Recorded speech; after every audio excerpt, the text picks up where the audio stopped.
nga handicraft nga ginamagikan sa bagol, shells ug uban pa materyales nga makita sagad sa kalungsuran, napahimuslan sa usa ka artist ang iyang kahibaw, gipaambit alang ni atong gustong muhimon ining panikay-sikay. At siya ibida sa report ni Marco Reggie Abella.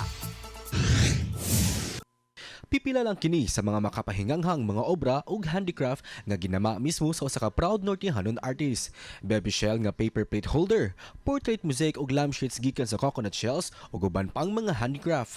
Ang nagpalayon niini ang Nortehanong artist nga si Jerwin Tubalya Holbe, 29 anyos, taga Barangay Bantayan, San Roque, Northern Samar.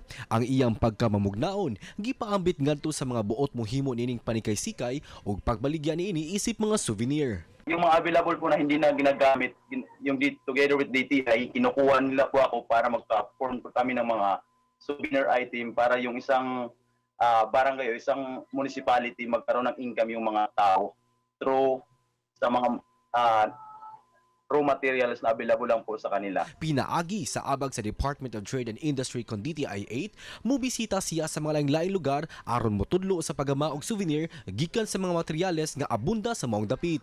Sama sa baby shell nga sagad makita sa Northern Samar aron mapahimuslan, gihimo nila kining paper plate holder. Tinguha ni Jerwin nga mapalanog ang iyang advokasya kabahin sa pagproteher sa kalikupan ug maminusan ang paggamit og plastik.